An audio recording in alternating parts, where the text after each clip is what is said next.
for it. Yeah, Like My even all Strange the ugly Addiction. shit. Did you ever watch My Strange Addiction? Yes. Some of the most amazing stories that you'll ever Didn't see. that just okay? So that started out as that came along at the time when MTV was like, "Fuck music, we're just moving into reality shows." But Strange Addiction, I think, was always A&E. was it? What was the one True on Life. MTV? True Life. Yeah.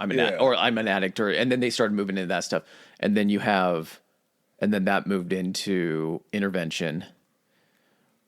But yeah, just like the weird things that people are fucking addicted to, which nowadays you realize everybody in one way or another is addicted to something fucking, it's their own little niche or something weird. Yeah, whether it's the Bible or whether it's, hard drugs, everybody has a little bit of an addiction.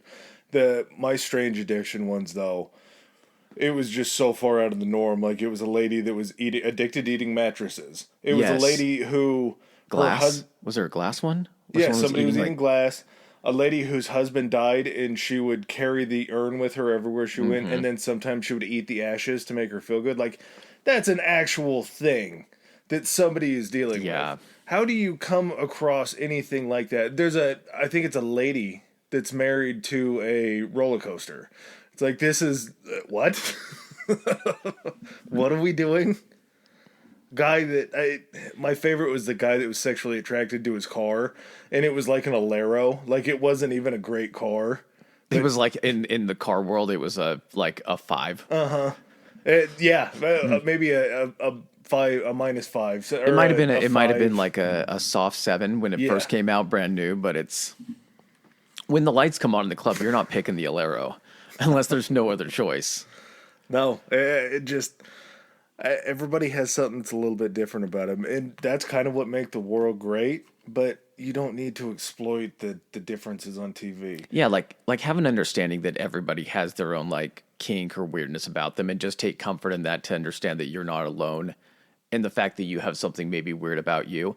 But entertain me a better way. Yeah, we don't need to broadcast it so fairly.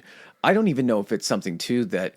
Do you think there's equivalents of all this stuff in every other country in the world? Because of course the stuff that we're watching, with the exception of some programs and TV shows, most of this stuff is all, centralized, in the United States. Yeah, I think reality TV is to some extent, but I know like Love on the Spectrum was in Australia or something like that. Like there's everybody kind of does it. Who Wants to Be a Millionaire, I think, was an adaptation of a British show. I thought that was a show in India. I think it was. There was one in England that we'll have to do a fun I'm sure there's one in on. every country. Because that Slumdog Millionaire movie was based upon that show in India, wasn't it? I think so. So it's like we have different stuff like that, but there's a lot of like Nikki Glazer's show, that Fuckboy Island. Yeah. Why are we doing this? Oh, there's the new one too with the is it MILF Island? But they're there with their sons, and the sons are supposed to be hooking up with the other moms and everything. Have you seen that one? Yeah. I forgot that it existed because it's just so... It's so fucking weird because we're hitting peak trash, but we're also now at a time where we're like at some other shows like HBO is pumping out like peak, like actual serious programming. And we have all these other shows that are like the epitome of like, it's getting so good. And then you look down at the bottom and it's like, but it's getting so, so bad over here.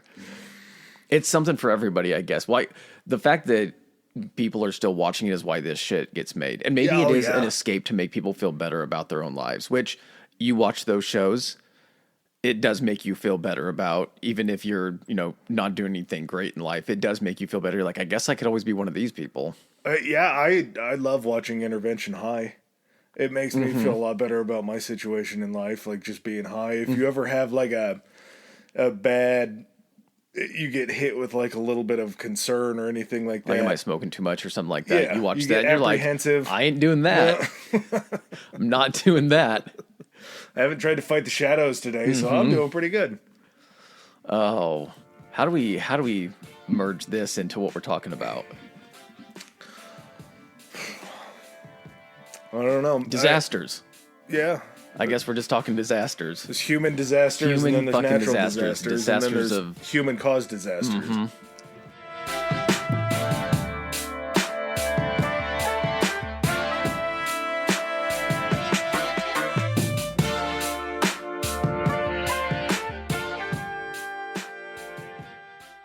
caused to themselves and also causing it to nature.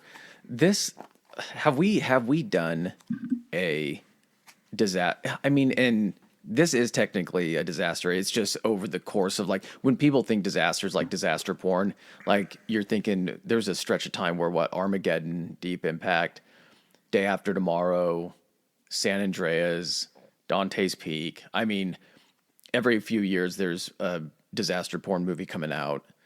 What was the one with? Was it Day After Tomorrow where it was like the volcano in Yellowstone and Woody Harrelson was like yelling from the mountaintop? He's like, "Yeah, baby."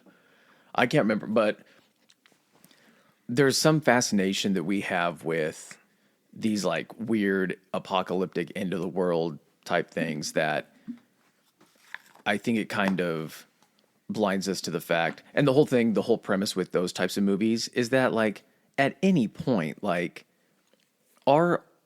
we can fuck up the planet in a way that the planet kind of in turns is like, you guys are fucking this up. I'm just going to try to make it a little bit harder for you guys to live here. But I think at any point, like we underestimate the fact that we're just like grains of sand on the planet. And if the planet really wanted to have a shift that's completely uncontrollable to us, we can just get fucking eradicated. Nature is nature and humanity lives in nature. But just because we've figured out how to manipulate humanity nature doesn't mean that nature can't just be like, sorry, fellas, we're not doing this one today. How many times does a hurricane, like, you get people that, I think we've kind of touched base on this in another episode, but like, how often do hurricanes in fucking Florida and along the Gulf of Mexico happen? And it just wipes out, a ton of people dead. And then literally as soon as it's done, people are like, all right, let's go rebuild. Yeah, multiple times a year. Like if one of them wasn't bad, like one of them was a 3, they're like, hey, we lived through that. When everything's cool, we'll stay around. We'll rebuild what the 3 did. And then 6 months later, or not even 6 months later, probably like, because hurricane season's only like a few months. Yeah. So like 6 weeks later. You have a season. You have a fucking season in which it's just like, and it's basically death season. Yep. Or you live in fucking Tornado Alley. Like, you're going to move to fucking Tornado Alley. We've designated this area Tornado Alley. Yeah. That's how prevalent these things happen, and you're just going to pull in and move right there. No, I don't see how that all works. And that's humans being stupid and living in Tornado Alley. But then there's also, like, incidents that humans don't see that they do, where then something good happens. And you're like, hey, that was great. Not realizing that everything after that you're going to do is just going to be bad. Yes. And it's like kind of recently with the train derailment, like we were talking about yesterday, like that was a situation where whatever those chemicals came from was like a great human invention. We never think about, well, what happens if that's being transported by train and then spills and then gets into the groundwater and kills people and kills hundreds it doesn't thousands. make it to where it's supposed to for its intended purposes. Yeah, it's great when it makes it to its goal. Once those chemicals get to wherever they need to go and they're added with other stuff, sure, they can make stuff that's useful. Chances are they might not make stuff that's all that useful, but we find it useful. And over, a course of time, it ends up being bad for us. But I think kind of what we're going to be talking about as far as the Salton Sea, that's really just a situation where we looked at something that it took hundreds of thousands, if not millions of years to develop this area, nature developing this area. And then we were just like, oh, okay, so we'll just go in and do whatever the fuck we want to it without really there was a plan for it, but I don't think there was a plan. It wasn't well thought out, obviously. It turned from a happy accident into just like fuck, we should have seen this coming. And just throughout the whole stretch of the Salton Sea was created by the Colorado River. So it's being created by one of the most powerful forces that nature's ever seen. It's being created by the exact same river that created the Grand Canyon. Like, how is that possible to see a river and be like the Grand Canyon, that probably one of the largest spans, like one of the largest canyons in the world, probably? It's at least one of the widest. I know it's not the deepest. I know Hell's Canyon is technically deeper. Oh. But you look at something like that and you're like, how long did this fucking take to get it this wide, to get it this deep? And then we just look, and now it's a tourist attraction. Like everyone's like, look at it, it's so pretty and everything. Yeah, it's beautiful, but like, do you realize like the raw power that it took to do this? And then we're like, well, we're just gonna divert it, and we're gonna use it for our own benefit. But yeah, so and how far is the actual Salton Sea from the Colorado River? Because it's not like it's a you take a, you see a pond next to a river and you're like, oh, there's a walking path between them or anything like that. It's not like that. There's a large distance between it because it doesn't feed it directly. The only time that the Colorado River would actually fill into the Salton Sea was when it was overflowing, right? When it would flood, you would get spring flood waters that just be too much rain. And it's tough. I think you and I had this conversation like at the end of the last episode. I don't understand how rivers work. Like, I don't understand how they're fed by mountains and all that comes down. I don't know where the Colorado River starts, but it has to come out of the Rockies, right? It does start in the Rockies. So you can see the most confusing fucking thing when you're looking at a map, just a flat map, is the way that a map and a globe is set up. You have north to south. Mm-hmm. And when you're looking at it, your brain automatically thinks in its weirdly simplified, stupid way, you see north, you see south, and you think everything flows down. It has to flow toward the bottom because anytime you pour something and there's a slant, it goes down, right? So when you see like a river, let's say for instance, like the Columbia actually goes kind of up a little, and then like the Snake River feeds into it, but that goes south to north in a way, and then branches into the Columbia, and then the Columbia goes east to west. And what you're forgetting is like you need to, I think when you're looking at something, having a topographical map is the easiest way to look at it because then you can see where the elevation changes.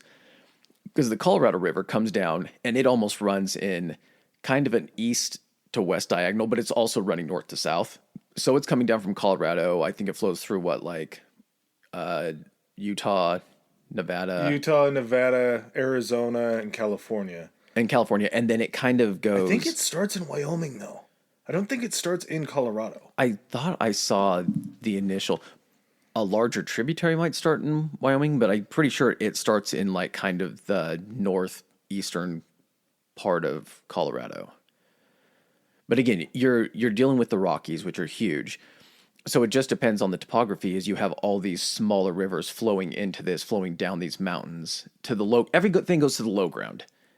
So when you're looking at a map, just fucking lay the map on it or lay the fucking globe or whatever on its side and then look at it from like the top down.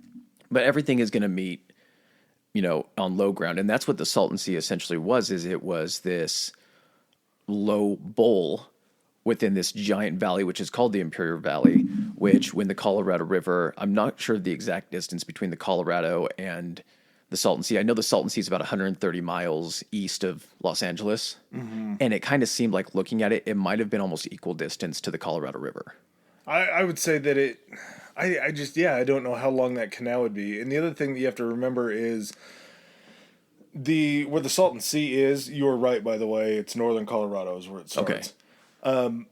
The Salton Sea used to be called the Salton Sink, and it's just literally the lowest point in the valley. And even after the Colorado River is what initially starts the Salton Sea, it being the lowest point in the Imperial Valley is where all the water runs to. So all the runoff and everything, and we'll talk about how that kind of factors in later.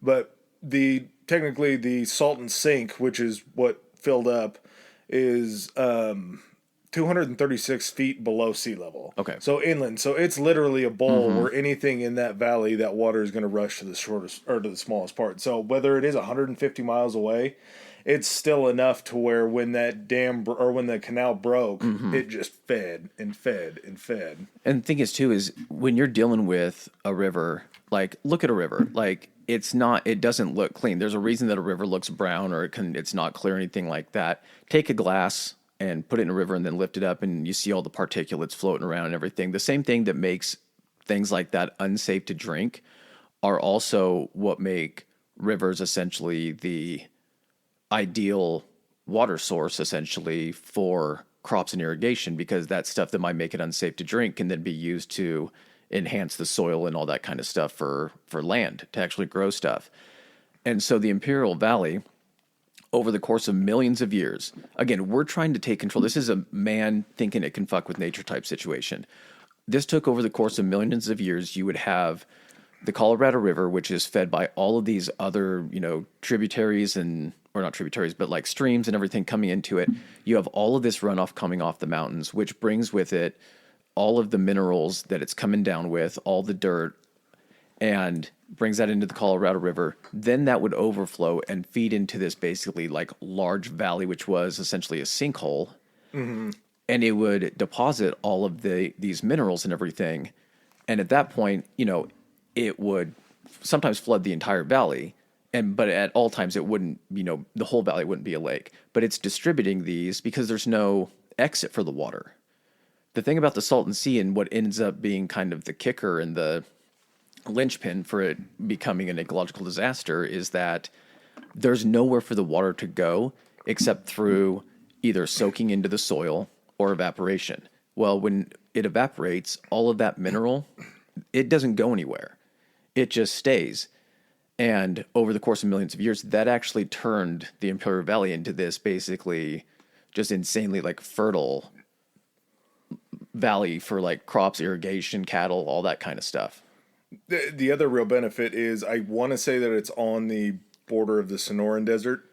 So you can grow crops in the Imperial Valley 12 months out of the year because it just never gets cold. Mm-hmm. So it's right there bordering on a desert, and it is a salt flat, I'm sure, because probably California used to be underwater before the fault lines and everything brought it up. Yeah, there was something about where the Colorado comes down, and then I think it goes along the border a little bit of the United States and Mexico, and then it ends up dumping into what you would consider, I don't know if it's called, is it called the Baja Sea, the Sea of Baja? Baja Peninsula? The Baja Peninsula. You have that big inlet. Baja, yeah, you have that big inlet that goes in between the Baja Peninsula and actual Mexico.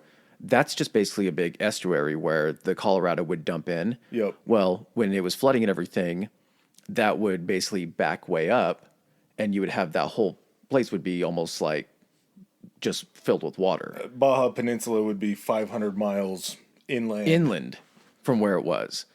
And over kind of the course of time, it basically turned this area in the Imperial Valley into just a prime area to grow crops, which, I mean, I don't know if we've discussed, California before, but people always associate when you think California, Los Angeles, Hollywood, all the big cities, but the size itself, Colorado's the third largest state in the nation, right?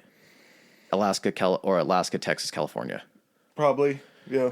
But so many things, because of also the climate in California, so many things, like you're saying, can grow there. So there is a ton of stuff as far as like produce and agriculture that comes from California. Well, and like specifically the Imperial Valley, since it has a basically 12-month growing season, there's no off seasons for what they do. So they grow a lot of alfalfa for feed and a lot of, I think it's lettuce, Brussels sprouts, different things like that.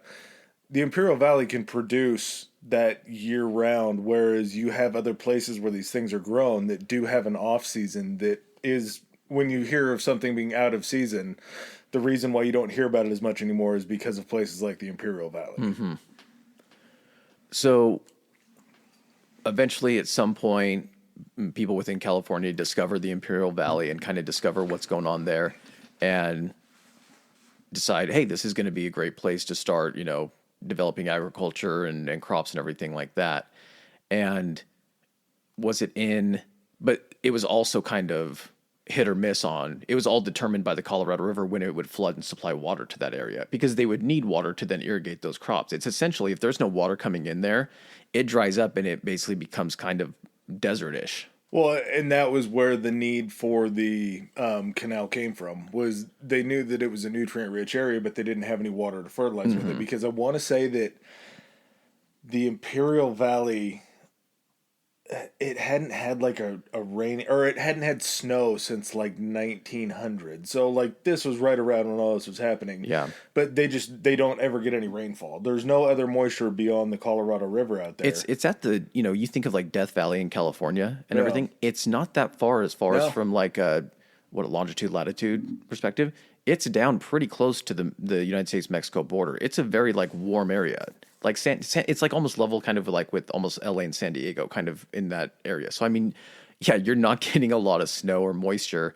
And so, of course, humans being humans, they're like, okay, well, we're just going to go ahead and basically dig a big old fucking trench from the Colorado River to basically help irrigate the entire Imperial Valley.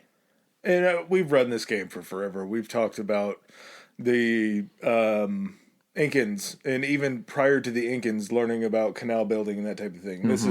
Canal building is a tale as old as time when it comes to moving water, but a lot of the other places where we've been, or where humankind's been successful in doing it, it's not as crazy as the Colorado River. It's not as wild. It doesn't have as much fill power. You're talking about coming out of the northern Colorado mountains in the Rocky Mountains, one of the largest mountain chains, I think, in the world. And so it's feeding it every single year, dependent on if it's a heavy snowpack, a light snowpack, heavy rains, light rains. And eventually they built this canal in 1900. By 1905, the spring floods hit, and it just completely obliterated a part of the canal. And I want to say it was a... Well, I mean, the canal itself has, of course, it's not just basically, it's not like when you're at the beach and you just go from the water line and then you dig a trench back and everything. Yeah. Of course, there's gates and spillways and stuff like that they're using to try to control this and allow the water flow to come in.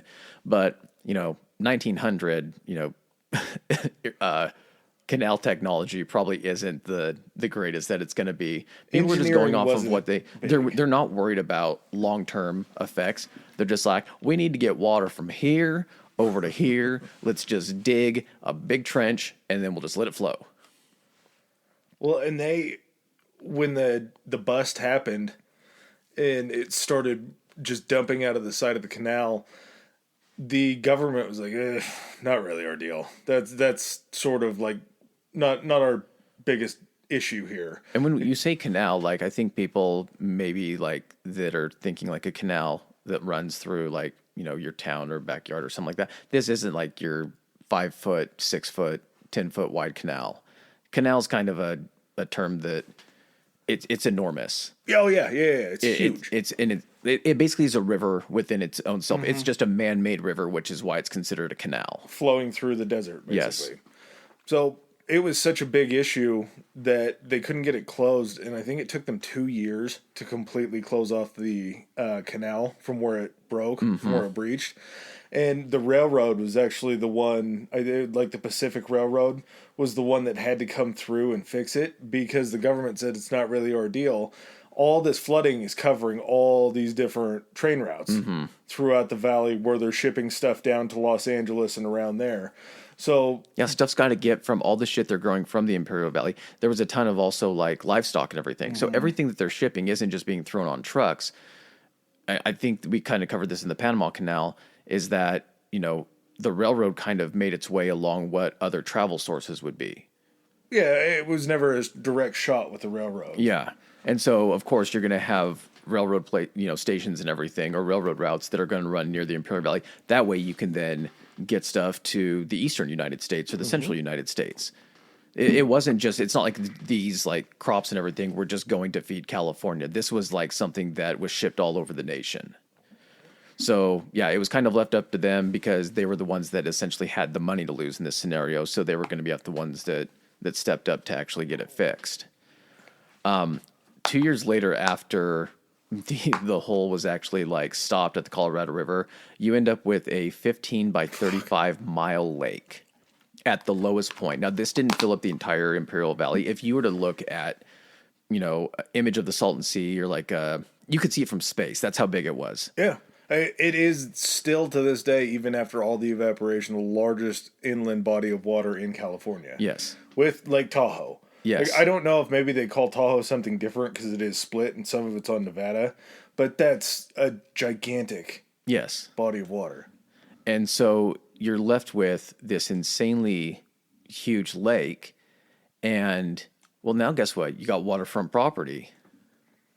In the middle of an oasis, basically. You built an oasis in the desert.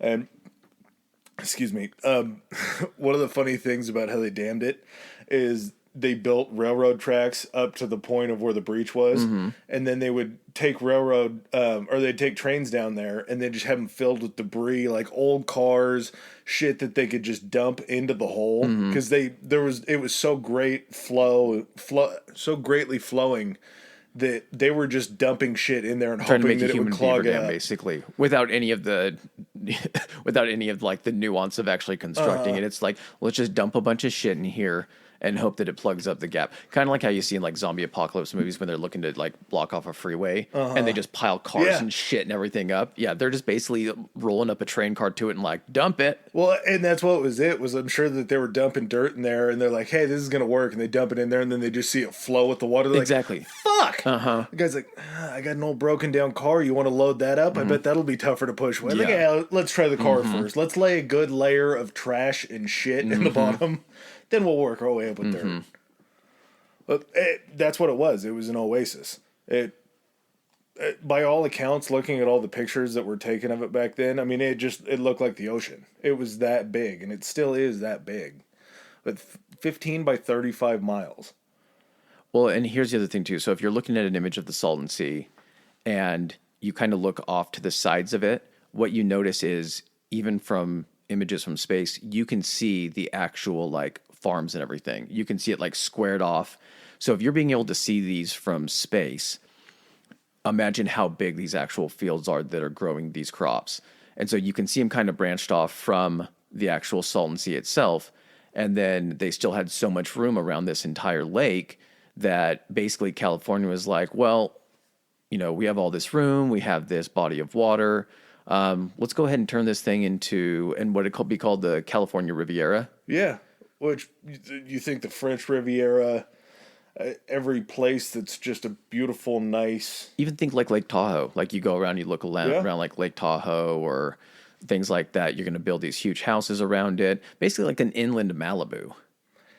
And being in California that close to LA, it was such what you said, it was like 150 miles away from LA. Yeah, it was like 130. So what, a 2.5 hour drive? For Hollywood. Yeah. For the elites. Sinatra was there all the time. The Beach Boys came and played there, which I didn't realize the Beach Boys were that old. I thought they were like 70s, but apparently they were even in town doing shit. They were having boat races across the Salton Sea. It was basically like putting Lake Tahoe 130 miles away from Los Angeles and every rich person that lives there. But not have it be subject to cold. Yeah. It was almost a vacation destination. It could be year-round where the weather was nice. You could be swimming, out fishing.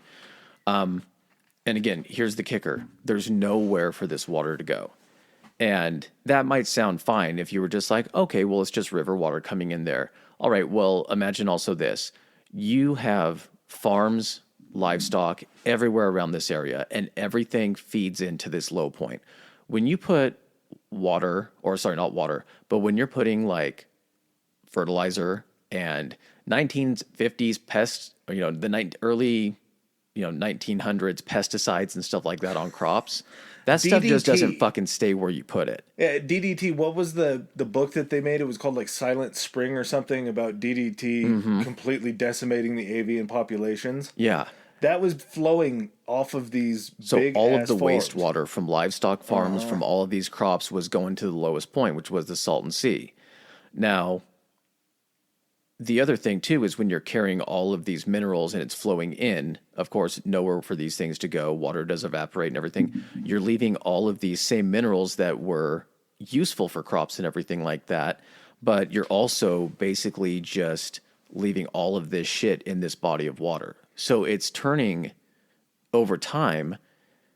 Nature has its own way of essentially, like, if there wasn't going to be, like, look at the salt flats in like Utah, like the Bonneville salt flats and everything. Nature essentially has a way of kind of balancing itself out if man doesn't fucking dip his fucking fingers in and try to finger fuck it. Nature will heal natural issues. Nature won't always heal human issues. But when you're adding in all of these chemicals and these, toxic type materials and everything, you're going to start to see some negative effects. Well, kind of part of the reason why they weren't seeing an initial like algae blooms and stuff like that was because all these heavy metals that are coming from all these farms that are being used as fertilizer and DDT and all that once it gets to a big body of water and it settles as it sinks. So I think it was 42 feet deep, 43 feet deep. If these That's not deep. No, it's not deep.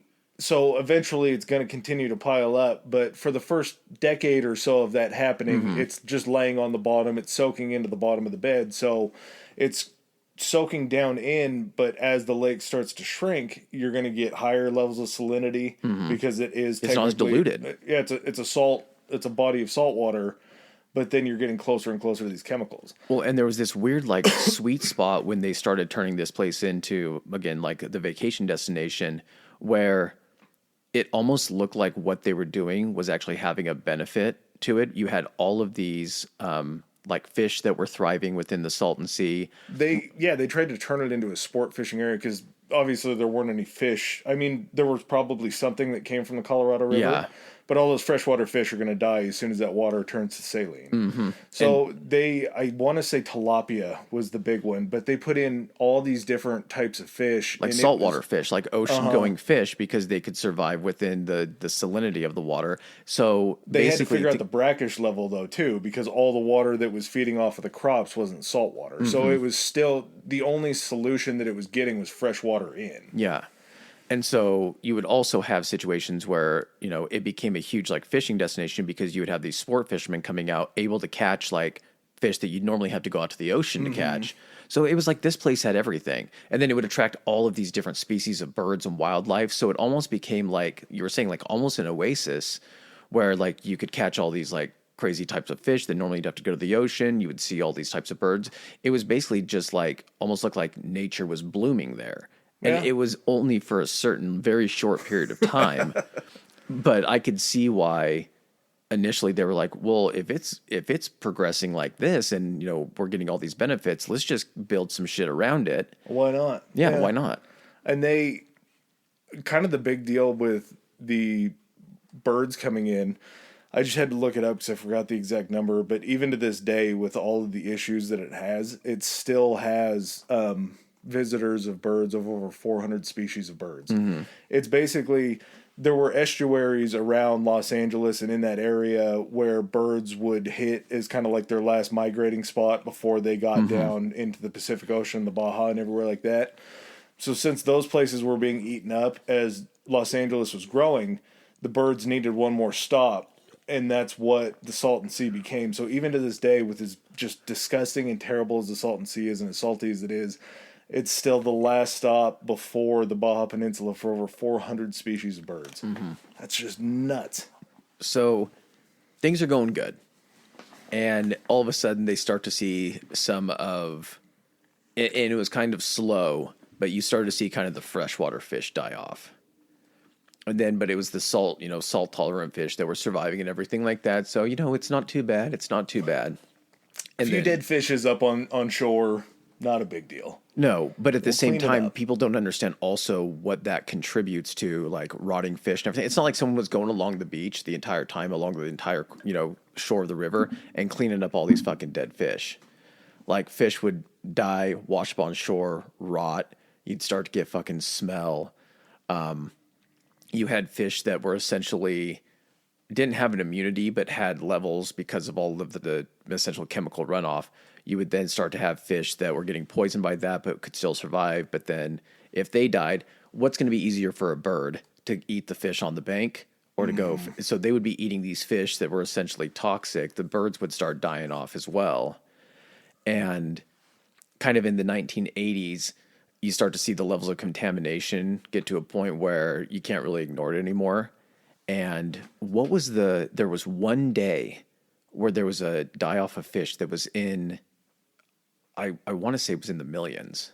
I think it was in 86. Yeah, it was just a massive, they don't know if it had just finally reached a salinity where it completely killed off these fish, but they were just being pushed ashore by the hundreds. Absolutely just, yeah, it was just marching orders of dead fish that were coming in. And not only are they coming in dead, but they're also coming in, like you were talking about, rotting. So the smells of just hundreds of these fishes coming to shore. You think it's bad when someone heats up fish in the microwave if you work in an office? Like, imagine, like, you walk out, you're not even walking out your door. The smell that you would start, miles out from driving to this place, and you would just roll down the window and all of a sudden get hit in the face with just a rotting fucking fish smell. Well, and there's still, it just blows me away. There's still communities that are living there today. I mean, they're nowhere in scope of size No, of what was there, but Salton City, I think there's a place called Slab City that's around there, and they've kind of turned into these weird outlaw places. yeah. So it was Salton City, and then was it Bombay Beach? Bombay was Beach supposed to be was another big the fancy like vacation. Like I'm talking like resorts Yeah, and destinations. They had a ton of marinas. golf courses and everything. So this was definitely a place that, like you're saying, kind of the cream of the crop would go and have their places.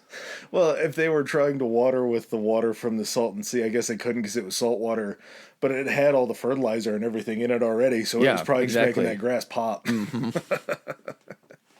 Don't mind the smell as you're teeing off on number 6, but And that was kind of the other thing, was as you start to move into the 90s, the water efficiency of all these farms around the area started to get so good, they started to introduce drip systems instead of flood irrigation.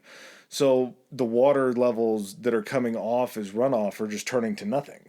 And every single year, it's still 86 degrees year round. So yeah, the that farming water's- is still booming and thriving. So it's not like there's ever slowing down of, and of course, over time, there's more regulations against toxic chemicals that can be used as fertilizers and everything. Damage is already done, though. The damage is already done. It's down into the water table and everything. And so the farming essentially never stops at this point because you're not going to use up essentially all of the minerals and topsoil and everything within the course of like 100 years. No. This has been dumping in all this mineral rich soil and all this kind of stuff in these farmlands up for millions of years up to this point. So it's still a very fertile farmland. But again, if that's not stopping, you're still dumping all of that shit from livestock and from those farms into what is essentially a shrinking body of water. So as the water gets smaller, it's just becoming more and more and more toxic. And as that's becoming more and more toxic, it's also showing more and more toxic drying out shoreline. Yes. So you start to see, I think it was in 1999 was when kind of they reached the tipping point, I think, of there just definitely wasn't enough water flowing in to where it was just going to start to shrink at a very It rapid wouldn't stop. rate. There wasn't enough to mitigate essentially the lake going down. If kind of think of it this way, like, a puddle of water after rain, eventually you're going to see that puddle shrink, and then you're just going to have the dry ground. That's going to dry out, turn to dust, and then that dust is just going to travel in the air. Look no further than Lake Mead. Yep. Was it Lake Mead like this last year, the last couple of years, where the water level went down, and you're seeing, imagine like Lake Mead is not someplace that's getting a lot of like agricultural runoff. It still does to a degree. Well, Lake Mead is also fed by the Colorado River. Exactly. It's just up higher. Yep. And so, but you see what's there once the water shrinks down, all of the junk and crap that's sunk over time. Now imagine it's not just that, but now it's dead, rotting animals. And as that water level retracts and all of that ground that used to be wet now starts to dry out, you're also in an area that is hot enough to where there's no moisture. And as soon as you get dust storms and wind storms, all of that toxicity starts getting kicked up and put into the air. And that's what people are breathing in. And not only that is that you want to talk about like, well, it's kind of out in the middle of nowhere and all this. Okay, not only do you still have all the farm people that are running these farms that are now basically living in a toxic environment with all this toxic dust. Mm-hmm. Dust travels through the air pretty fucking easy. Yeah. So depending on what weather the wind is blowing, now you're starting to get toxic dust traveling into cities like Los Angeles. They said even parts of Phoenix. So all the way down into Arizona, they get these big dust clouds. And that was really when they started to come to grips with what they had done. All these cities that are close to it that are suffering these toxic dust aren't rich cities.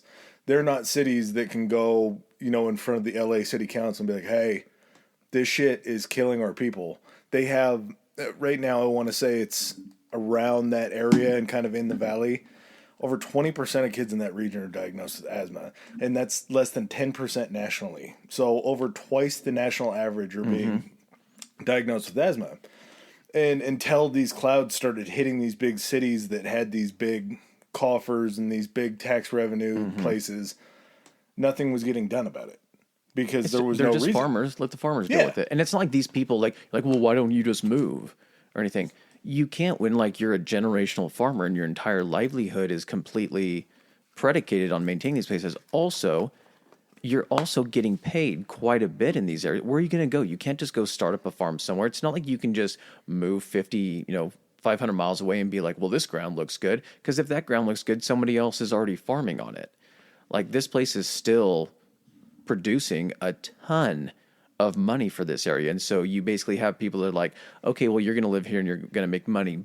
But the caveat is that your kids are probably going to get asthma and you're probably going to start developing some other health issues just working around this shit all the time. You look at images now and it's a fucking ghost town. It's exactly what you would almost see in like some type of like zombie apocalypse movie where it's just abandoned places, abandoned resorts that at one point, not that long ago, back in, at this point, 60, 70 years ago, were these just thriving areas. Yeah, dude, they really were. I mean, it was to call something the California Riviera. There's so much cachet about it, and like you say, you're talking golf courses, major marinas that are having all these boats. These celebrities are coming and building vacation homes there because it's the quickest place out of Los Angeles, and all that is gone. All that is. I would be curious to see how much of like the ruins and shit of that are left, because there were probably some pretty sick houses that once people moved out and abandoned it, the people that were living in like downtown Salton City or whatever, like, hey, let's go. What the fuck is the movie with Woody Harrelson and Jesse Eisenberg? Zombieland. Zombieland, yeah. Yeah. Like, they move out to the burbs and go stay in these rich people's houses that they just abandoned. Like, what was the one with Will Forte, Last Man on Earth? Yeah, yes, where he just drives up in the Hollywood Hills and he just picks out a neighborhood that's just got all of these mansions in it. At the same time, you're not also moving out to a mansion where you're going to fucking... And that's the thing is, like, I'm guessing asthma wasn't the worst of it, because if you're dealing with things like DDT... there's also going to be an increase in things probably that are like cancerous. Every facet of your life is just predicated around trying to stay out, trying to stay indoors while these big dust storms are happening, because it just makes everybody so sick. And like you say, these people aren't driving into Los Angeles and they don't have desk jobs. They're out there working in the fields all the time. This is a very large resource that we get our food from, and these people that are all doing that are getting sick. They're dying at a younger age because of what's going on. And even the attempts that California made, which now luckily I think they've kind of taken a little bit harder stance on it because they've kind of had to. Well, Los Angeles isn't going anywhere. It's not like you can take that. It's only getting bigger. Yes. And everything is stretching out probably closer to the Salton Sea. There's places that are, becoming suburbs of Los Angeles. You can't go toward the ocean. There's no place to fucking build. So you have to go east. So you're only getting closer to this shit. And as it gets closer, they did I believe it was in 2003, it was the Salton Sea Restoration Act. It was signed by the governor, and the idea was to build like a horseshoe-shaped lake around where it was, or where the Salton Sea is, to try to cut down on like the windstorms and the dust storms that are blowing around, because there is more moisture in the air, and kind of try to protect it. But it was so expensive, and this was leading right into when we had the recession. Yeah. So eventually, when it came time to start funding it, everybody in government was like, we're not doing this. We don't have the money to do this. We have to fight this recession right now. This isn't a sexy project that's going to get us votes or anything like that. This is 130 miles from us. People want to see what we're going to do to help them out here, right where they live and everything. Fuck the smell that you have to deal with in Los Angeles and everything. We'll just deal with that. We can cut out 10,000 voters. We're not too worried about them. So we had to wait until 2017. And 2017 is when they started doing habitat restoration and dust suppression. They built up 29,000 acres of wetlands to help to start to replace the areas where the Salton Sea was going away and the birds not being able to land in the Salton Sea because the fish they're eating are killing them, like you were talking about. So they're living in these estuaries that are kind of starting to help that area succeed as far as the avian population. But it took until November of last year, the feds threw in another 250 million to kind of start to help do it. And part of it, I do believe, is to try to help the people. But there is kind of an interesting twist to how the Salton Sea works. Mm-hmm. And not only all the land as far as the minerals and everything that were swept down in there, but there's also one very important thing that we can talk about here in a second after a bathroom break that this area could hold and that could be a really big key to our future. Be right back. Yeah.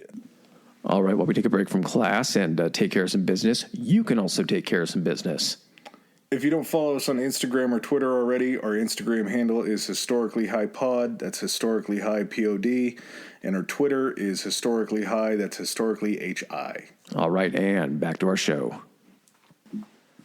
All right, so to kind of, before we get into what essentially the potential bright side of this whole thing could be, a couple of the other ideas that they've had about trying to fix the Salton Sea is, I believe one of them involved reestablishing essentially what you would consider a freshwater feed from the Colorado River, using what technology we have available now to make sure it's more controllable, more reliable.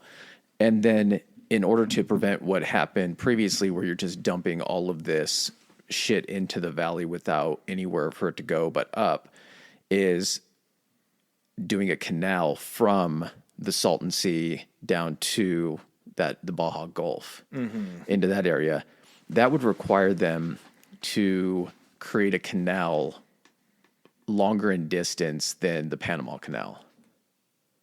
Which, like we talked about, surprisingly short, but still like 54 miles.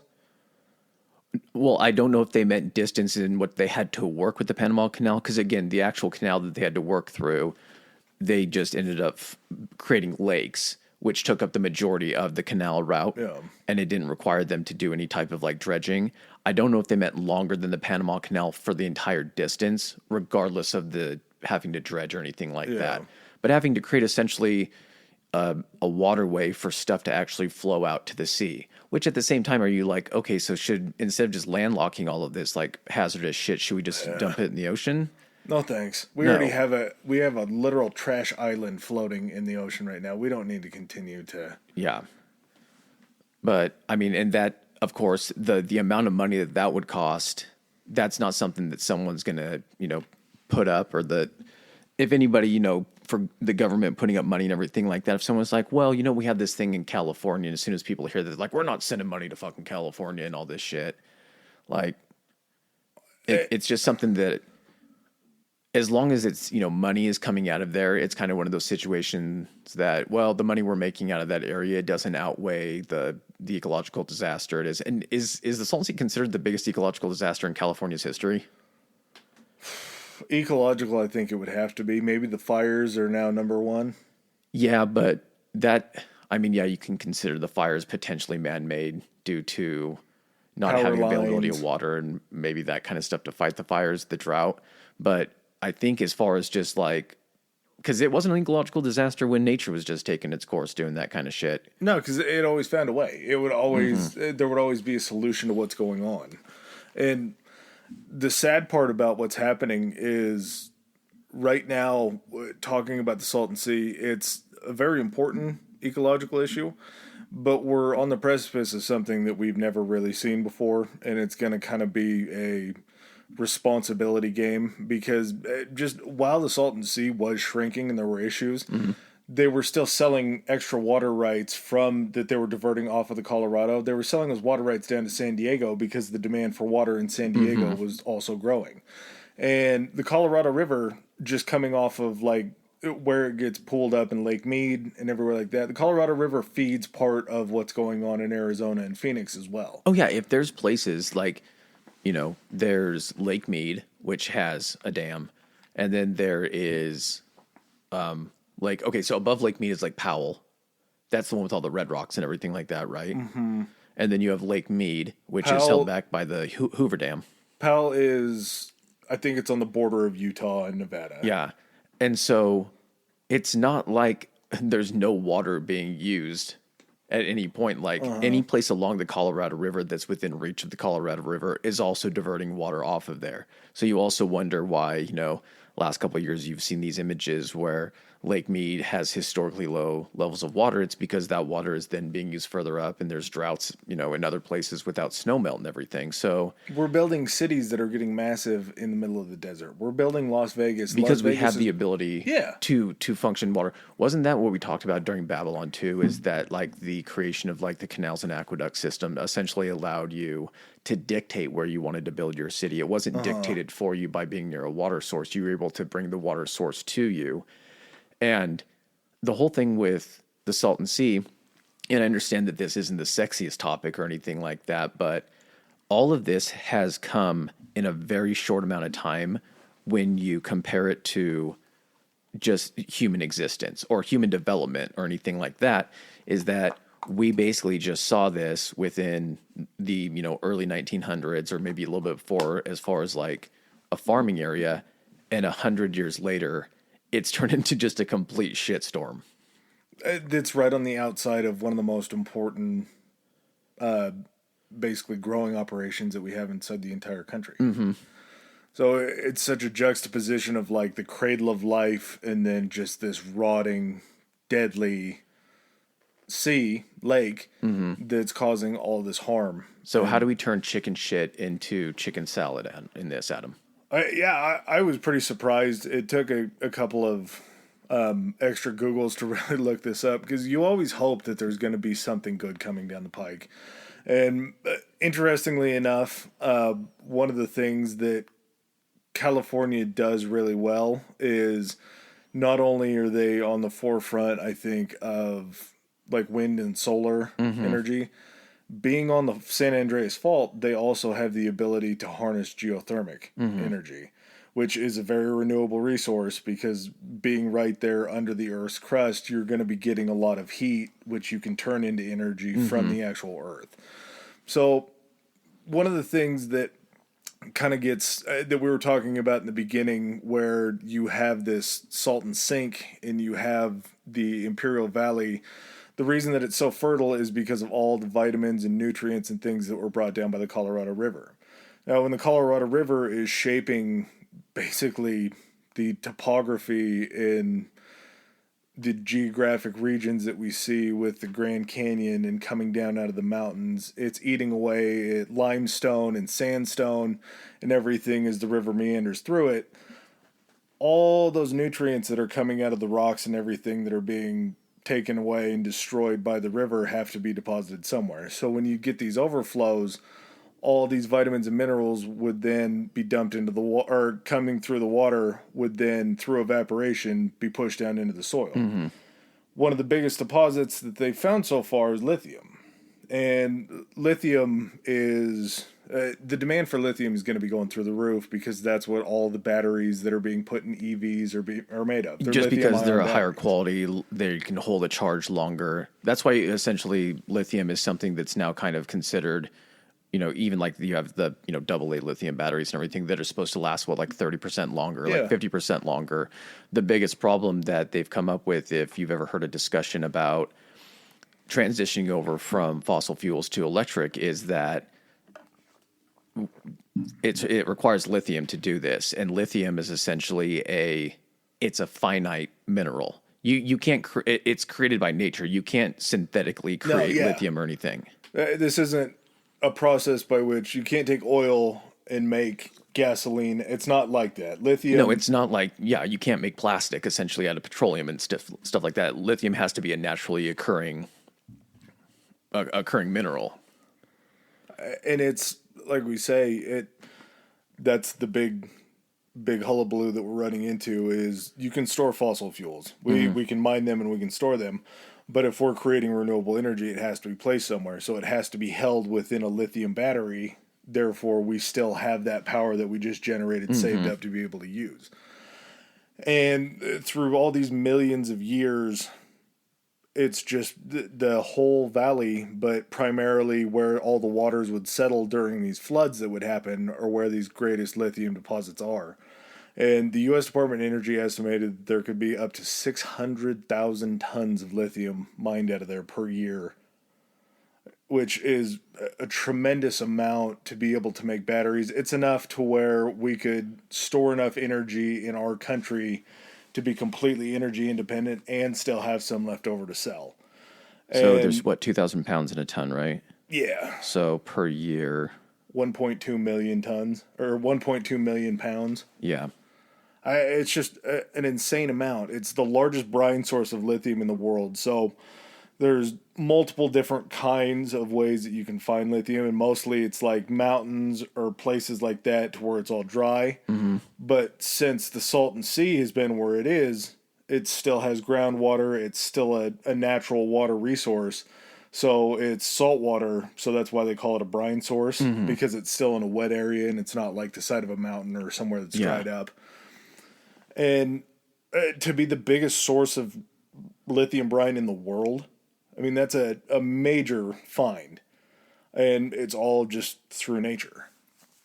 So since the lithium deposits were carried there for forever, and the waters in the Imperial Valley would flood, evaporate, flood, evaporate, flood, evaporate, just sort of some of the math that I heard from some people, there's somewhere between 2 million and 6 million metric tons of lithium that's deposited. Which, I mean, that's so much lithium that can be used. And kind of two of the ways, when you always hear from the other side that's pro-fossil fuel, like lithium mining is dirty. Mm-hmm. And inevitably it is the way that they do it in other places. Yeah. Unfortunately, we run into a situation where the richest countries with the highest demand then end up destroying the poorest countries where all these resources are. Yeah. And places because it's not your home. You don't give a fuck about the way that you're getting it out. You don't have to deal with the fallout or anything like that. You pull the shit out of the ground, and then you know, as soon as it runs out, you're just like, okay, we're done here. You guys figure out what you want to do. Well, and we kind of intentionally, I think, a lot of these places where you find these minerals or where you find oil are in places that are more remote, where people with less resources as far as financial resources and sort of technology have caught up to. So you're going to end up raping and pillaging a poorer land for the benefit of the richer lands. Two of the ways that they do lithium extraction, one's called open pit, and it's basically like when you see the gigantic mines that it looks like a... It looks like a crater, but it's a step terrace system. Yeah. When they're I'm looking at the images of it right now. So yeah, when you look at any type of like open mine, it basically looks like a giant pit and a hole in the ground, but it's got like a step system that goes down where they've, dug at this level, then they go down lower, then they go down lower and everything.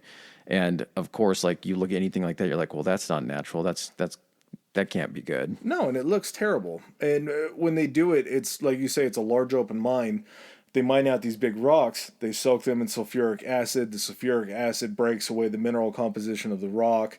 That's how they get down to the raw lithium that then they can extract from that. That sulfuric acid has to go somewhere. Inevitably, it's going to leach into a water source. It's going to be a situation where some tribe, some small cities, water source is going to be completely tainted by the sulfuric acid that they use. So that's not a great option. The second one is evaporation. And basically with that is they will show up to dry riverbeds, dry lake beds where they have these large areas where the alkaline is. They'll pump water down into the ground. The ground will then leach that water up. Upcoming with the water is going to be the minerals that were in there. And then as that water gets there, it starts to evaporate. The evaporation takes place. Everything that's left on the top is where the alkaline or where the lithium is that then you can pull out of the ground and excavate and harvest. But you still get the same thing where you're changing the ecosystem of the area by having to dig these large holes in the ground and then pump the groundwater up, that it just disrupts everything in the area. And where else is that groundwater going? Yeah. Like what else is that aquifer connected to some degree or another?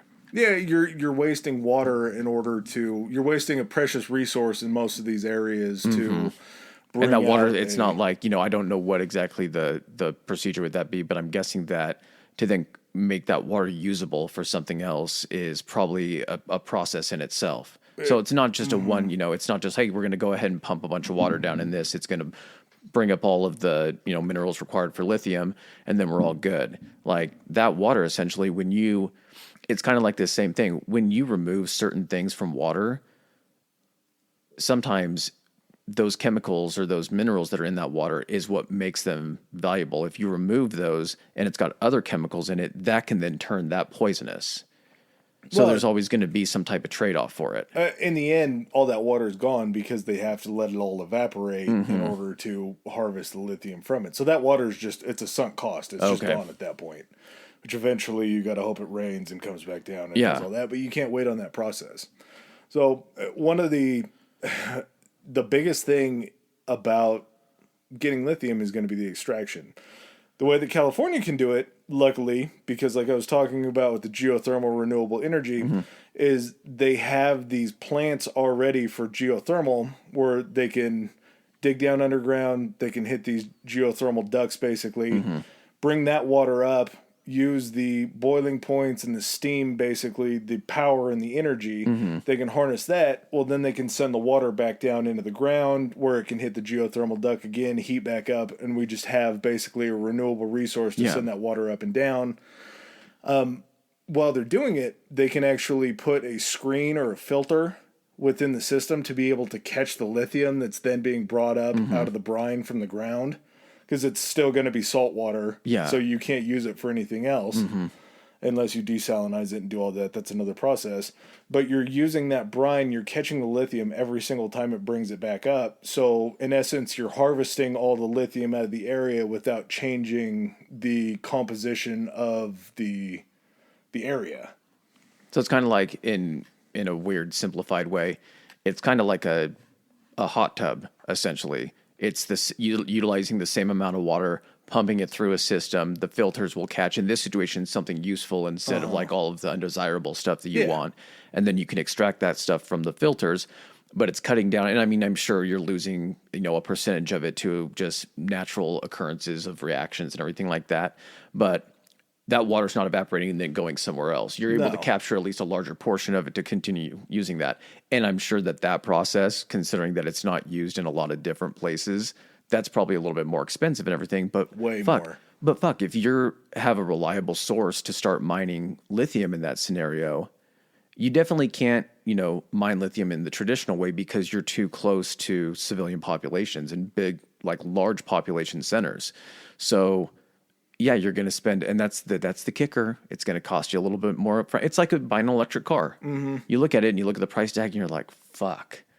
Like, I don't want to spend that much. But at the same time, you need to think, no, it's a long game. Like solar panels on your house. Exactly. They're extremely expensive to put up, but you don't pay. It's not instant gratification, but for energy. The whole cause of the Salton Sea disaster, and hopefully it does have kind of a silver lining in the end, but the whole cause was not wanting to play the long game. They were just like, no, let's not worry about what's going to happen in this area because look at any type of still water source that doesn't have a drain. Like if you take a puddle that can't get anywhere, that's when you get that's where your fucking mosquitoes, that's where you get just a dirty source of water. It just becomes like a cesspool. That's what it basically is. A cesspool is something that doesn't have a way to drain out of it to get any type of circulation or current.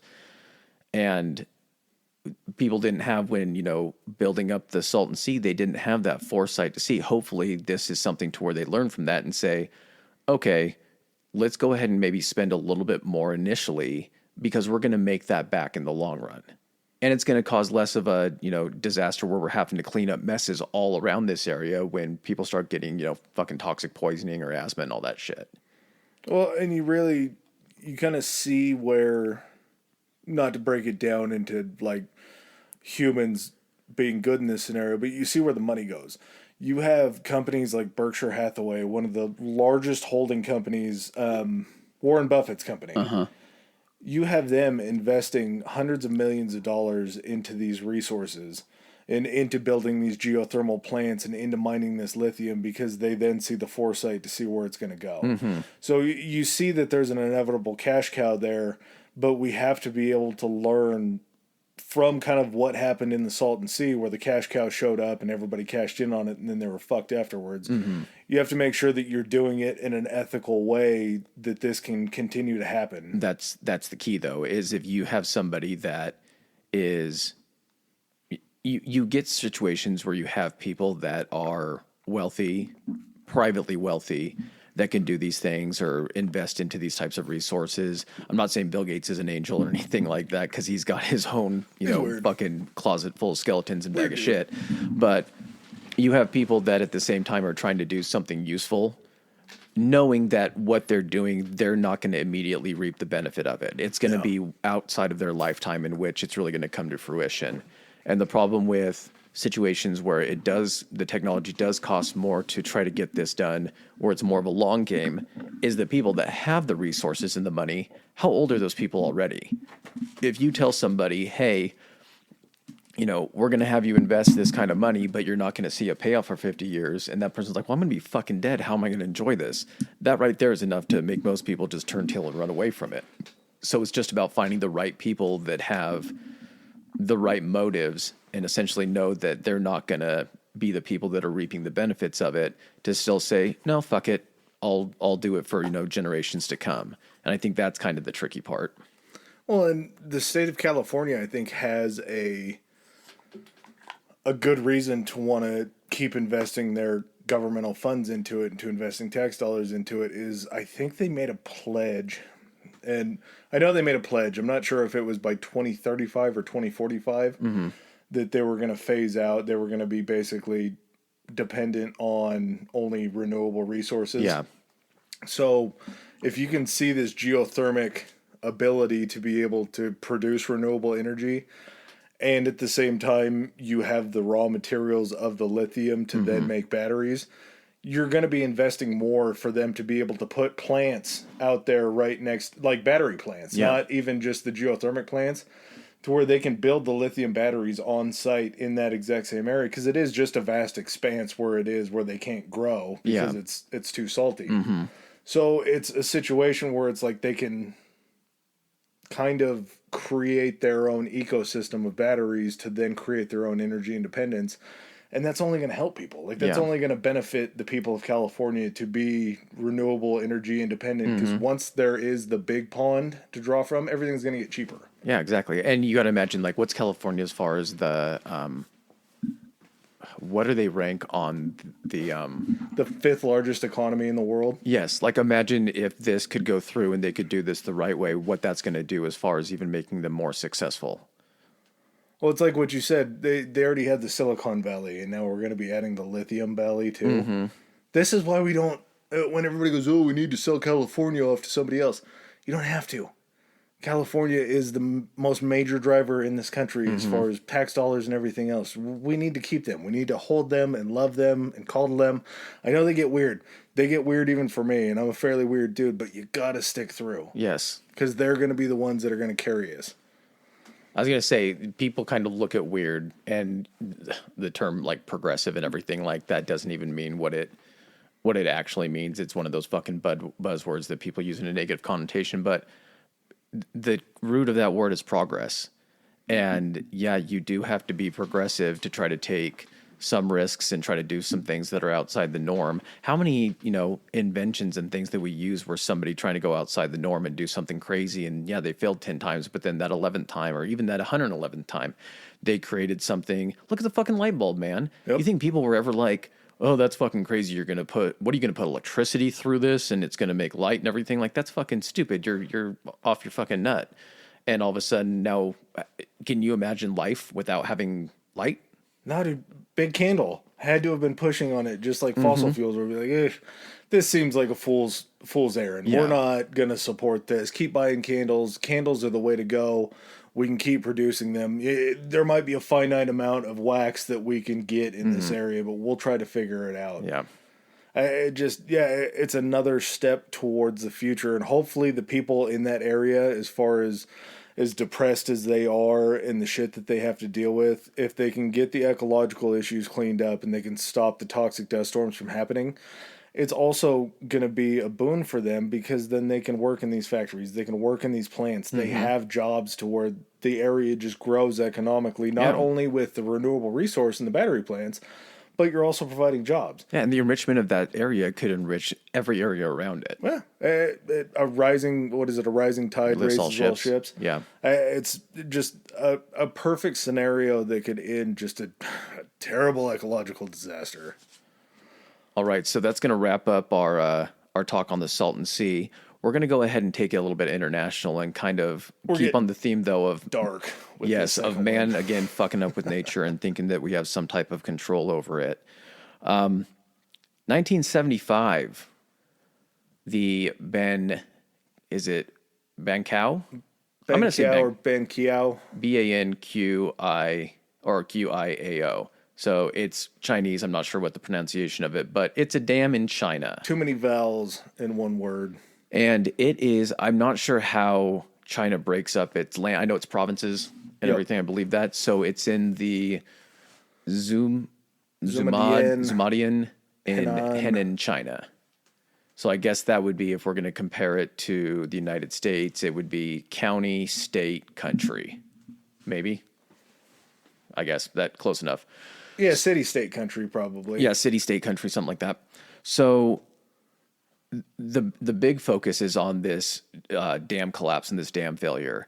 And this, it's kind of a blanket term because not only does that term cover that dam failure, but there were 61 other dams during this occurrence in 75 that failed along this area. I'm not sure if it was the same river because once we start same river. Yep, and then all the tributaries and everything that they had dammed 61 dams, man. Like, you're just building shit just to fucking build it at that point. And these dams were actually built at a time when it was probably within, I think it was in the 60s and 70s, but it was during like some type of social uprising or something like that in China, right? So China's a very interesting, they do stuff kind of in phases, and I'm not really sure why they do it, but they call them the age of. So it's basically the new term for dynasty or some shit like that. Yeah, I would say that it's kind of like that, but they'll have things like the Banqiao Reservoir, so the reservoir that was created during this time, was a part of the 7th 5-year plan of China. And the project was basically, they were trying to control, because they believed that having large areas and deposits of water was like a powerful thing. Mm-hmm. So they wanted to have as many dams and reservoirs as possible in order to have more water, which I'm sure, for villages and things like that, it's basically like a publicity stunt calling these things the age of or the plan of, in order to kind of let the people see what the communist rulers are doing in their time. Yeah. And that may be it too, is when you call something the age of, you can look back and say that was under such and such ruler, that was a great thing. Yeah, that makes sense. So basically what happened is there was a time when like China went through this entire boom of building all of these dams. I don't know, like you're saying, if it was supposed to be a flex or they were just going through a time when they were like, hey, let's just go ahead and build all these and we'll modernize our country. We'll go ahead and develop all of this agriculture and all this kind of shit.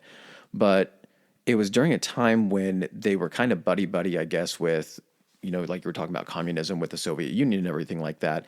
And so a lot of these dams had a ton of like Soviet designers come in to actually do this, which is a wild move, because if you look at anything from the Soviet era, immediately once it's done, it looks like it already started crumbling. Like the Soviets, when I think of like Yugoslavia and places around there, it's where you get like the Yugo, the old shitty car where like half the parts worked, and if all the windows rolled down, you got like the best one off of the assembly line.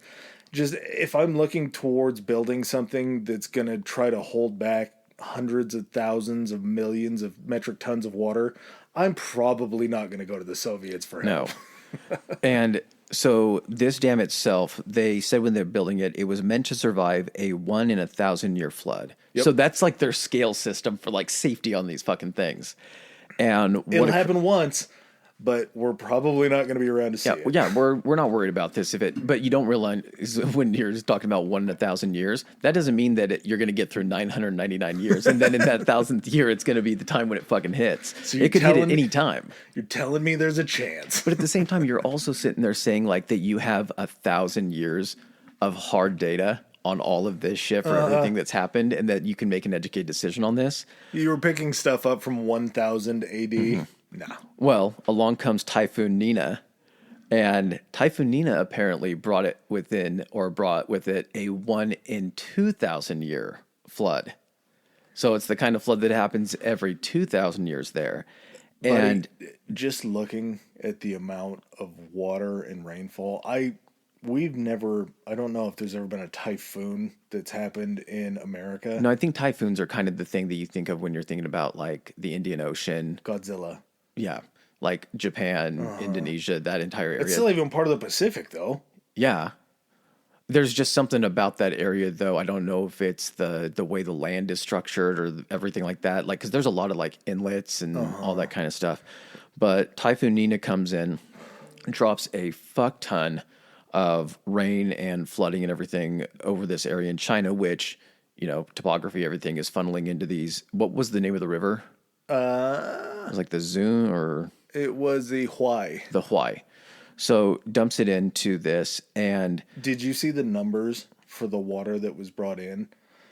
I have the numbers for essentially the resulting flood of what occurred after it broke. So the rainfall, and the biggest issue that happened with Typhoon Nina was apparently it had met a cold front over this area, so it wasn't allowed to continue to push on through. To weaken itself or something like that. And the weather system's going to continue to pass, so you're going to get less water. So the cold front holds it up over a specific area. Okay. So their average rain per hour during this rain was 7 inches an hour of rainfall.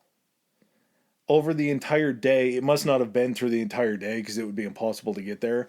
But their single day average. That's probably more than that or about that. Yeah, probably around there. About the size of like a skinny can, like a Truly can or a White Claw can. Think about that much rainfall an hour. They hit 42 inches in one day. Almost 4 feet of water, 3.5 feet of water in one day from this rainstorm in a 24-hour period, dude. Just the massive amount. Rivers, obviously, they are the lowest point where water meets.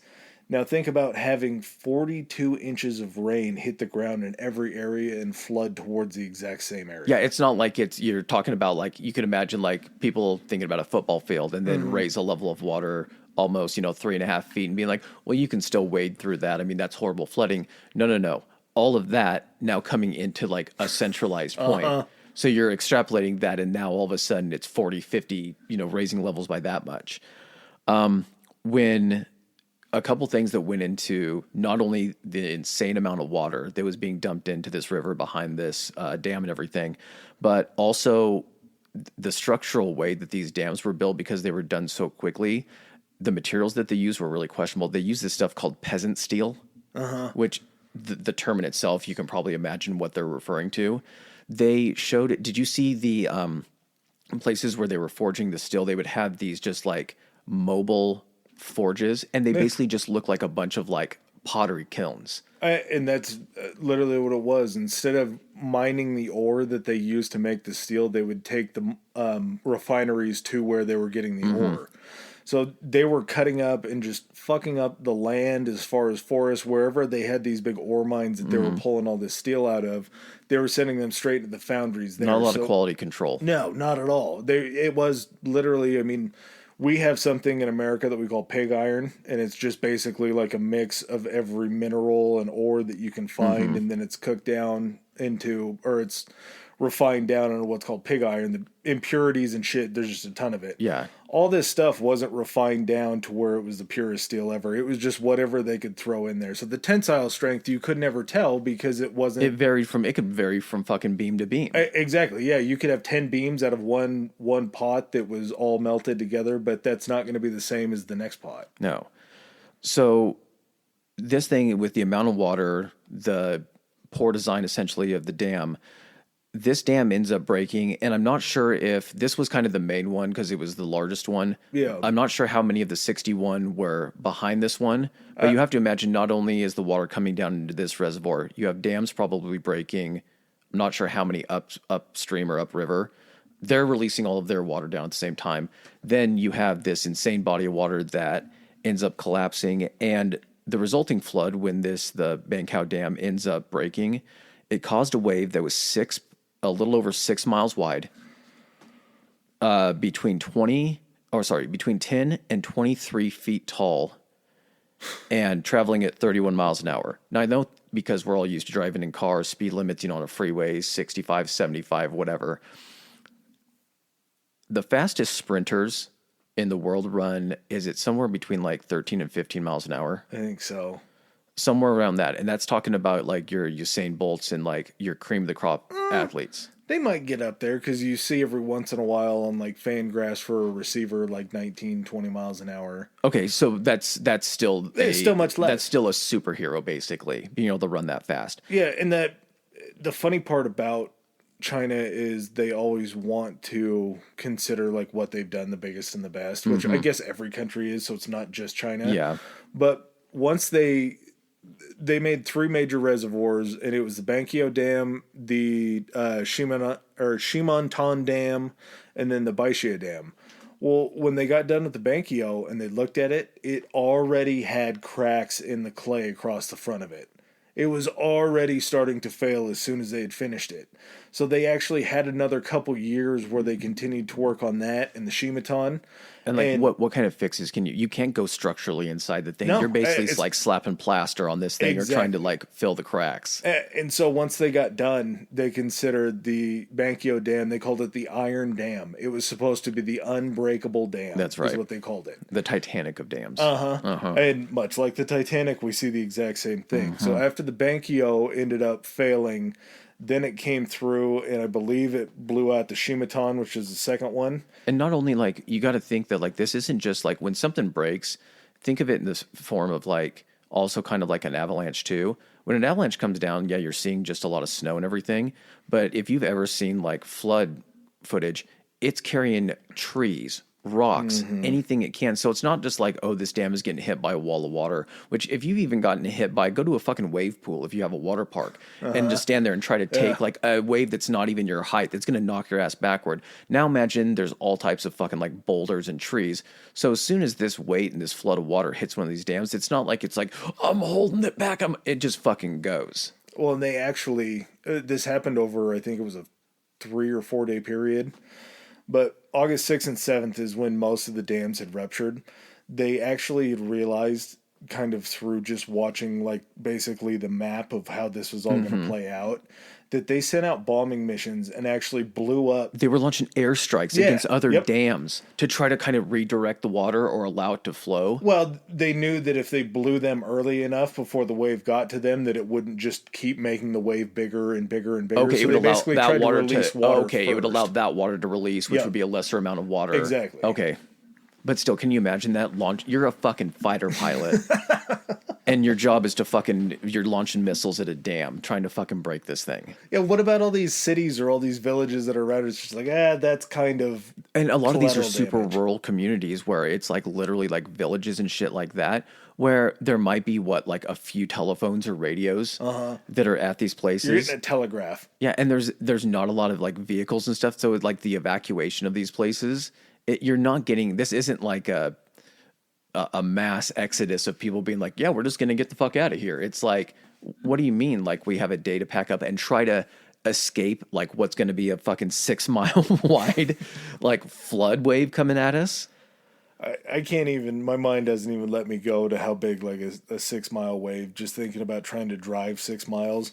If you're going, I think it's, if you go 65 miles an hour, it's like 48 seconds a mile. Yeah, something like that. So if you're driving 65, you're driving for almost 5 minutes. Yeah, just say even 60 miles an hour, you're going a mile a minute. Other. Yeah, you have to drive. Fuck that, dude. That's insane. And it just in that path of those 62 dams that and I'm sure that's a straight road going directly away from the wave. So you're able, like, where are you going to fucking outrun it? You're not. And that's why it encompassed 30 cities and countries, or in counties, like as far as the provinces go. Mm-hmm. It destroyed 5 million houses and it displaced 11 million people. 11 million people. It displaced more than major cities. I think New York's like 28 million, so almost half of New York was displaced by this dam failure. All because the iron dam broke, the unbreakable dam broke. So what's funny is that kind of in true fashion for China, they try to downplay some stuff. So Of course. what they originally came out after this happened, the casualty report, they're like, it's like 26,000 people died in this whole thing. And then it starts bumping up to where the range is closer actually to about 240,000 people. Yeah, 1987, they actually did release a book on it. So this happened 75, 12 years later. They release a book that finally starts to have higher estimates. And the guy that actually wrote the book, wasn't he one of the guys that was in charge of like The water district. Yeah. Yep. So he was like part of like the disaster relief or something, like disaster planning as part of this. So it's not like this is just a guy that's like, yes, I saw it happen. This is a guy that actually had like information regarding what the actual numbers and figures were. Yeah, so probably fairly accurate data.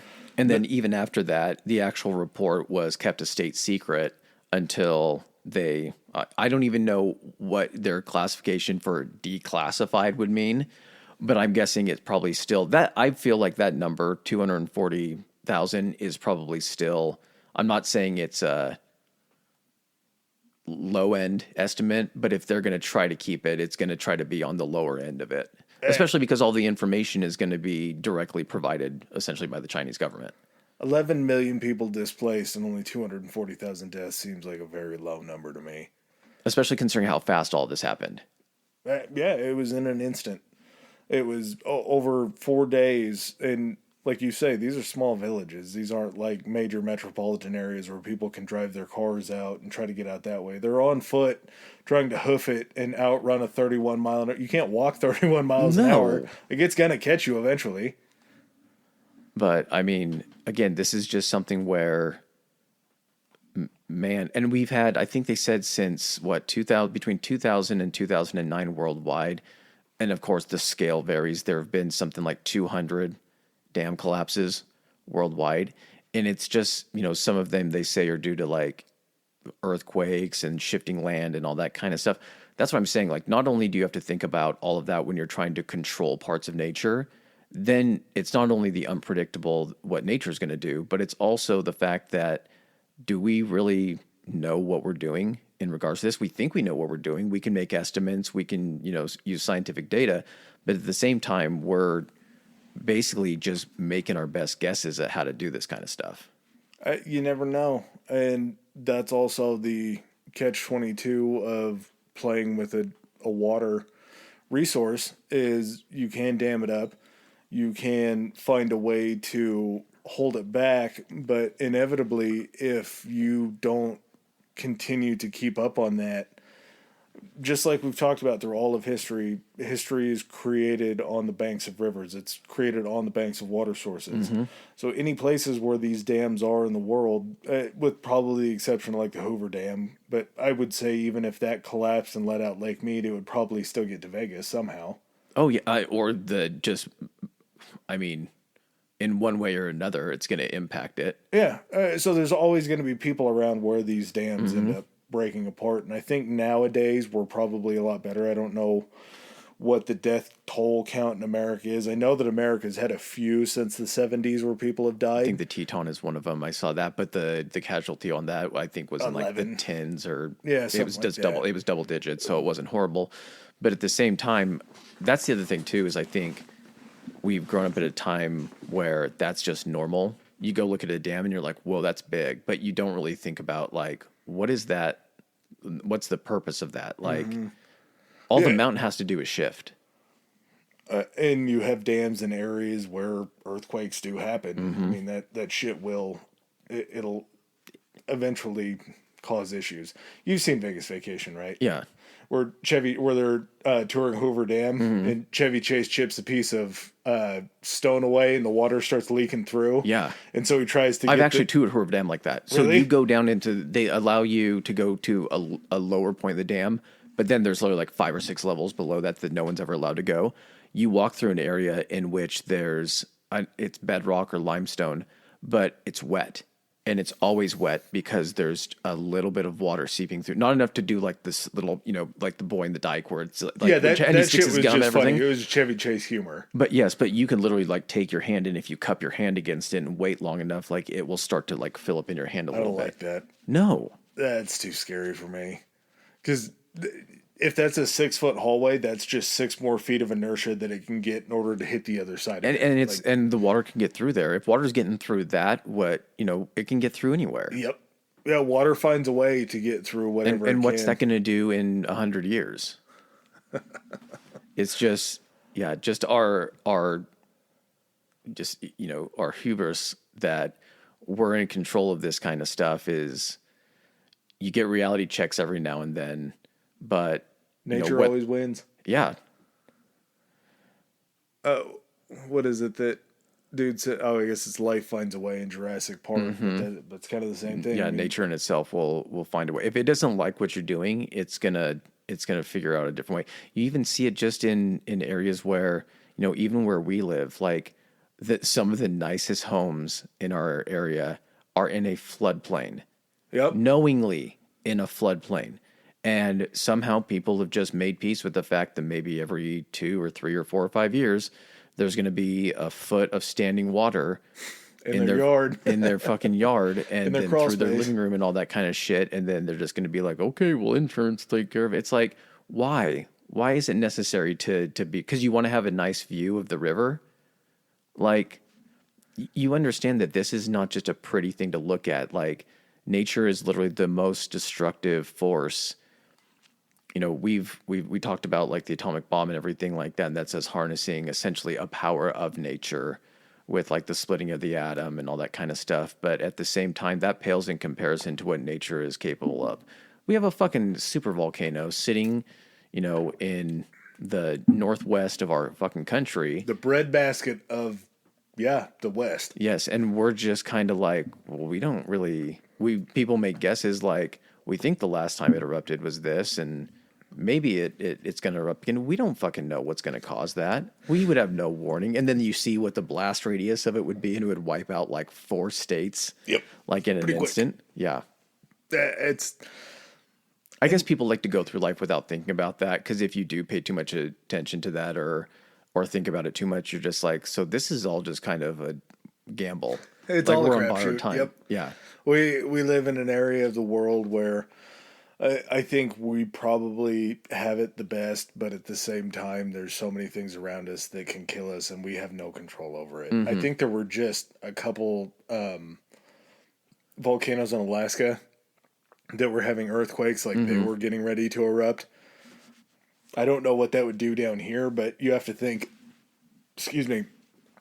Mount St. Helens, when it erupted in the 80s, I think covered 4 different states with ash. Yeah. That's pretty close. Yeah, and there was just one, I think, in India that just went off and created one of those, what do they call them, pyroclastic, like the destructive cloud that'll just wipe out everything. Yeah, a Vesuvius type And eruption. people are just videotaping and be like, no, like, not like, that's just and that's a fraction of the destructive force that the planet has. And then we spend the rest of our time trying to build shit to try to contain it, stuff that we really don't understand. It's crazy. We're on a clock. We're not on human time. We're on ecological time. Yeah. Well, not a lot of positivity on the end of that one or anything. Live your life to the fullest. That's right. Live your life like tomorrow the fucking Yellowstone super volcano could fucking blow up and we're all fucking done for. But next time you see a dam, go up and kiss it for good luck. All right, you got any closing thoughts? Nope, we're good. All right. Well, thanks again for listening, guys. Hope you guys got something out of it. We'll see you next week. Peace. All right, ladies and gentlemen, thanks for joining us for another episode. If you like what you heard, hit that subscribe and like button. Follow us. If you didn't like what you heard, still hit that anyway, because we'll probably cover something in the future that you do like. Please follow us on our social media. Adam, hit him with it. Our Instagram is Historically High Pod, Historically High POD, and we are on Twitter at Historically High. That's Historically HI. All right. And if you guys want to send in any feedback, suggestions, hit us up on those two, or you can even do it on Gmail. It's historicallyhighpodcast@gmail.com. Thanks again. Peace.